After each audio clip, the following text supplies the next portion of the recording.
अस्सलाम वालेकुम क्लास। आज हम 1.1 का क्वेश्चन नंबर 5 करेंगे, जिसमें हमें इन पार्ट्स को देखते हुए बताना है कि ये कौन सी प्रॉपर्टीज़ में यूज़ हो रही है। ठीक है, लास्ट टाइम हमने पढ़ी थी प्रॉपर्टीज़ जिसमें कम्यूटेटिव थी, एसोसिएटिव थी, एडिशन मल्टीप्लिकेशन के लिहाज से। ठीक है, आज हम इक्वलिटी और ऑर्डर प्रॉपर्टीज़ को डिस्कस करेंगे इन क्वेश्चंस में, जो कि आपके बुक में दी गई हैं। अगर आप उन प्रॉपर्टीज़ को अच्छे से समझ लेंगे then you can easily solve these parts. ठीक है, सबसे पहले इसमें लेस देन के साइन, ग्रेटर देन के साइन यूज़ हो रहे हैं। तो जो less than, greater than, equal to, less than, equal to, ये तमाम जो साइंस होते हैं ये आपके पास इनइक्वालिटीज़ के होते हैं। ठीक है, फर्स्ट पार्ट दिया गया है -3 लेस देन -1।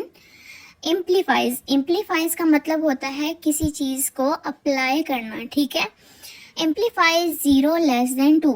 हम पहले इसको प्रूफ करेंगे देन हम इसको बताएंगे ये कौन सी प्रॉपर्टी बन रही है। ठीक है, प्रूफ कैसे करेंगे? सबसे पहले इस जो पार्ट है इसको समझ के ये आ रही है कि ये हमारे पास वो है एडिटिव प्रॉपर्टी। एडिटिव प्रॉपर्टी कैसे है? एडिटिव का मतलब शो हो रहा है ऐड। एडिटिव प्रॉपर्टी में क्या होता है कि हम दोनों तरफ सेम नंबर ऐड करते हैं जो कि इम्प्लीफाई करता है इस नंबर को। ठीक है, लाइक मैं कहूँ कि हमारे पास है a plus C implies a plus C. मेरे पास जो a है अगर मैं उसको 3 मान लूँ, प्लस में करूँ 2 से, इधर भी हम करें 3 + 2, तो ये सेम एक दूसरे को इम्प्लाइज करें। अब इसमें क्या करेंगे? -3 है लेस देन -1 से इस चीज़ को इम्प्लीफाई करना है कि इसको सॉल्व करने से हमारे पास ये है, देन हम उसको प्रूव करें कि ये कैसे हमारे पास एडिटिव प्रॉपर्टी है। ठीक है, तो मैं कहती हूँ कि मैं यहाँ ऐड कर लेती हूँ -3 लेस देन -1। मैं दोनों तरफ +3 को ऐड कर लेती हूँ। ठीक है, मैंने यहाँ भी +3 ऐड कर लिया, यहाँ भी +3 कर लिया। माइनस प्लस से कैंसिल, ये 0 हो गया। लेस देन का साइन एज इट इज़, -1 में से 3 गया तो 2 आया। पॉजिटिव का 2 क्योंकि प्लस के साथ 3 था, बड़ी वैल्यू के साथ प्लस का साइन था। तो ये आपके पास आ गया 0, ये आपके पास आ गया एज इट इज़ 2। तो इम्प्लीफाई कर रहा है दोनों को, तो ये हमारे पास कौन सी प्रॉपर्टी हो गई? Additive property.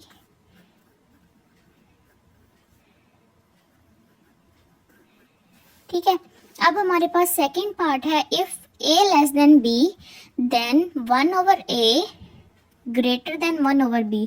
सिंपल ये आपको शो कर रही है 1/a 1/b रेसिप्रोकल फॉर्म। ठीक है, अब हम इसको प्रूफ, रेसिप्रोकल में क्या होता है? फॉर एग्जांपल 5/4 है मेरे पास। ठीक है, ऊपर वाली वैल्यू हमेशा न्यूमरेटर होती है, नीचे वाली डिनोमिनेटर होती है। रेसिप्रोकल में क्या होता है? ये वैल्यूज आपस में एक्सचेंज हो जाती हैं, ऊपर वाली नीचे आ जाती है, नीचे वाली का ऊपर चले जाना, इसको कहते हैं रेसिप्रोकल फॉर्म। ठीक है, आपस में वैल्यूज का एक्सचेंज हो जाना ऊपर नीचे। अब हमारे पास ये कुछ नहीं है, सिंपल a और b है। ठीक है, अब a और b के नीचे कुछ नहीं, जिसके नीचे कुछ नहीं होता उसके नीचे 1 होता है। ठीक है, मैं इसके नीचे लिख लूँ a/1 b/1, इसका रेसिप्रोकल लूँगी तो यही फॉर्म आएगी। जब हम किसी चीज़ का रेसिप्रोकल लेते हैं तो उनके लेस देन जो है वो ग्रेटर देन में चेंज होता है, और जो ग्रेटर देन होता है वो लेस देन में चेंज हो जाता है। ठीक है, तो ये हो गई आपके पास रेसिप्रोकल प्रॉपर्टी। ठीक है जी, थर्ड पार्ट आपके पास है, if a less than b then a plus C less than b plus C. Order property में आपने अगर पढ़ा हो उसमें आता है हमारे पास एडिटिव की प्रॉपर्टी। उसमें क्या होता है कि हम दोनों वैल्यूज़ में सेम नंबर ऐड कर देते हैं, दोनों साइड्स पे c को दोनों साइड पे ऐड कर देते हैं। किसी भी चीज़ को प्लस करना, सेम नंबर को प्लस करना हमारे पास किसकी प्रॉपर्टी में आएगा? एडिटिव की। ये आपकी एडिटिव की प्रॉपर्टी ऑर्डर के लिहाज से आई है।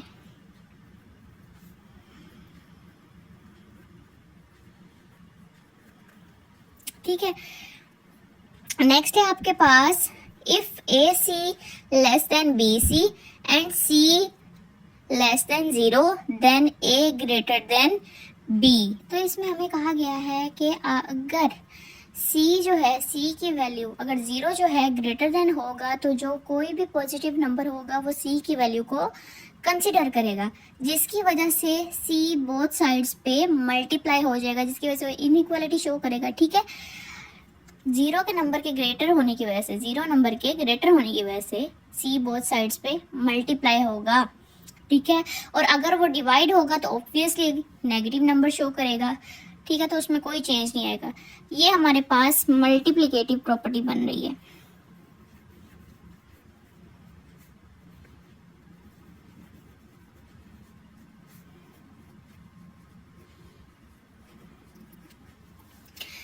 पार्ट 5 है, if A C less than B C हो, सी ग्रेटर देन 0 हो, देन ए जो है वो क्या हो जाएगा आपके पास, लेस देन बी हो जाएगा। इसमें लेस ग्रेटर देन बी था, इसमें लेस देन हो गया।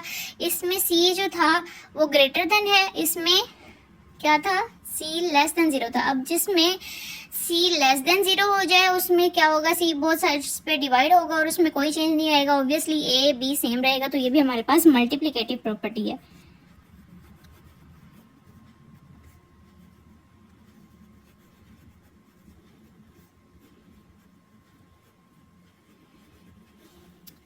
सिक्स्थ पार्ट है, इधर ए ग्रेटर देन बी हो या ए इक्वल टू बी हो या ए लेस देन बी हो, तो ये कौन सी प्रॉपर्टी आपको शो करेगा, ट्राइकोटोमी।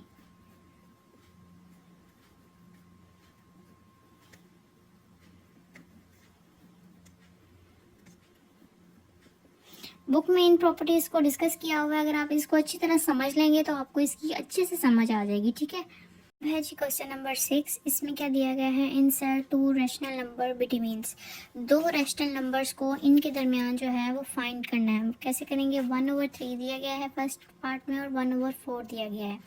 सबसे पहले इन दो नंबर्स को हम आपस में प्लस करके 2 पर डिवाइड करेंगे। ठीक है, लाइक 1/3 प्लस 1/4 डिवाइड हो जाएगा ये 2 पे। इन दोनों का एलसीएम लेंगे, हमने एलसीएम लिया 3 का और 4 का, 2 के टेबल पे जाएगा 3 as it is, 2 to the 4, again 2 का टेबल 2 1 the 2, अब 3 पे इसको करेंगे तो 3 1 the 3 and 1 as it is, 2 to the 4 4 3 the 12। इसका जो एलसीएम आया वो हमारे पास 12 आया। अब जो 12 का एलसीएम आया है उसको हम बोथ साइड्स पे मल्टीप्लाई कर देंगे। यहाँ पे मल्टीप्लाई होगा 1/3 के साथ और 1/4 के साथ भी मल्टीप्लाई होगा।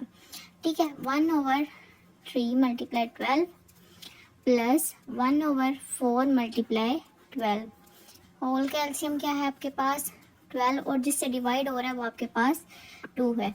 3 1 the 3, 3 4 the 12 कटिंग हो गई, 4 1 the 4, 4 3 the 12 कटिंग हो गई, ऊपर आ गया 4, इधर आ गया 3। ठीक है, 3 प्लस 4, ये एलसीएम का 12 और ये जिसे हमने डिवाइड किया बोथ वैल्यूज को 2 उसका, 4 + 3 आपके पास होता है 7, 7/12 जिससे डिवाइड हो रहा है वो है 2। ठीक है, अब हम इसको कुछ इस फॉर्म में लिख देते हैं, 7/12 डिवाइड की फॉर्म 2। जब हम इसका रेसिप्रोकल लेंगे जिसके नीचे कुछ नहीं होता, मैंने आपको बताया लास्ट पार्ट में कि उसके नीचे 1 होता है, हम इसका रेसिप्रोकल लेंगे तो 7/12, 1 ऊपर चला जाएगा, 2 नीचे, कोई कटिंग नहीं हो रही तो आपस में हम इनको मल्टीप्लाई करेंगे। 7 1 the 7, 12 को 2 से मल्टीप्लाई किया 24, एक रैशनल नंबर हमने इनके दरमियान फाइंड कर लिया। ठीक है, यानी 1/3 7/24 एक हमने फाइंड करना है और एक है 1/4। ठीक है, तो थर्ड वाले को फाइंड करने के लिए हम 1/4 को 7/24 के साथ सॉल्व करेंगे। ठीक है जी, इसको मैं दे दूंगी Q1 का नेम। Q2 फाइंड करने के लिए हम क्या करेंगे, Q2 मैं कह दूंगी सपोज के इक्वल है 7/24 and 1/4, same as it is, दोनों को आपस में प्लस करेंगे और 2 पे डिवाइड कर देंगे, 1/4 डिवाइड बाय 2।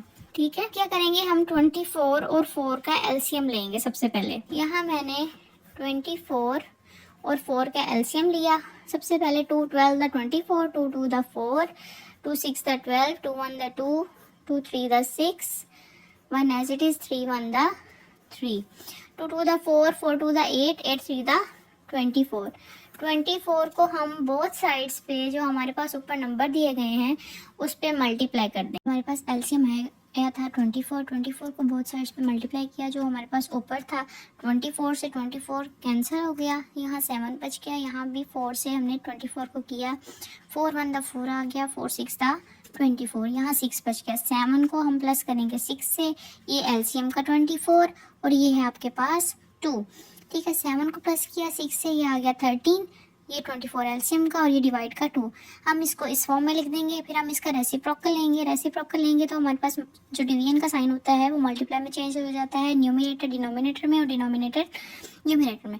इन दोनों को आपस में मल्टीप्लाई करेंगे, क्योंकि कोई कटिंग नहीं हो रही तो सेकंड आपके पास जो रैशनल नंबर आ गया वो 13/48 हो गया, ये आपके पास बन गया। ठीक है, सेकंड पार्ट था आपके पास 3 और 4, सेम एज इट इज, दो रैशनल नंबर फाइंड करने हैं, इन दोनों के दरमियान आप प्लस करोगी इन दोनों को और आप इसको डिवाइड कर दोगे 2 से। 4 को 3 से प्लस किया 7 और 2, सिंपल एक रैशनल नंबर आपने फाइंड कर लिया।